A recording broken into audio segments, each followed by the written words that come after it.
રાજુલા વિધાનસભા વિસ્તારના એટલે કે રાજુલા જાફરાબાદ ખાંભામાં મોટા પ્રમાણમાં કોંગ્રેસની વિચારધારાવાળા લોકોના નામ મતદાર યાદીમાંથી ભાજપ કાર્યાલયથી ડિલીટ કરવામાં આવ્યા છે.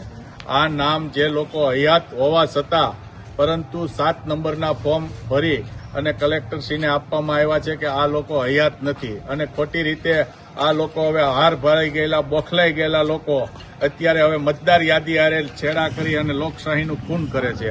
જ્યારે હું તમને વાત કરું કે ફોર્મ નંબર 6 જે છે 7-4 એ બધા ફોર્મ બીએલઓમાં ભરાય છે અને 7 નંબરના ફોર્મ માત્ર ને માત્ર 3 દિવસની અંદર 6777 જે ફોર્મ છે એ આ પ્રાંત કલેક્ટર ઓફિસમાં ખોટા રજૂ કર્યા છે ને એ ફોર્મ કોણ ભરવા આવ્યું, ક્યારે ભરવા આવ્યું, એક વ્યક્તિને કેટલા ફોર્મ ભરવાનો અધિકાર, એ તમામ માહિતી અમે માંગી છે અને સાહેબને કીધું છે કે 6777 જે ફોર્મ છે એમાંથી એક પણ ફોર્મ રદ ન થવું જોઈએ અને જે કોઈ લોકોએ આ ફોર્મ ભર્યા છે તેમની સામે કાયદેસરની કાર્યવાહી થવી જોઈએ અને લોકોને મતદાનથી વંચિત રાખવો એ એક ગુનો છે.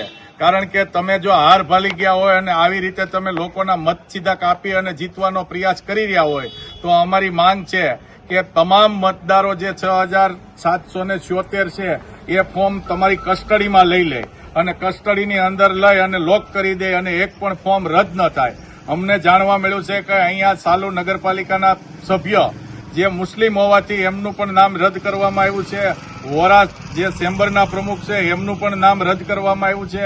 અમારા વિઠ્ઠલભાઈ અહીંયા જીવિત વ્યક્તિ છે જાફરાબાદના, એમનું પણ નામ રદ કરવામાં આવ્યું છે અને વધુમાં વધુ તમામ સમાજોને આવરી અને આ લોકોએ જે મતદાર યાદીમાંથી નામ રદ કરે છે એમની સામે આજે અમે આવેદનપત્ર આપી અને રજૂઆત કરેલી.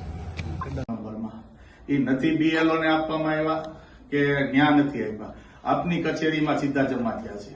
બરોબર, એટલે એનું પાછું વેરિફિકેશન કરવું, સ્થળ ઉપર જઈ અને તપાસ કરવી કે આ લોકો જીવે છે કે નથી જીવે. આ લોકોને ખોટી રીતે રાજકીય રીતે એની સાલમાં આવી અને ફોર્મ ન કાઢે. બીજું, ફોર્મ નંબર 7 જે વ્યક્તિએ ભરેલા એ વ્યક્તિને ખબર નથી કે મેં આ ભાઈનું ફોર્મ ભરી દીધું.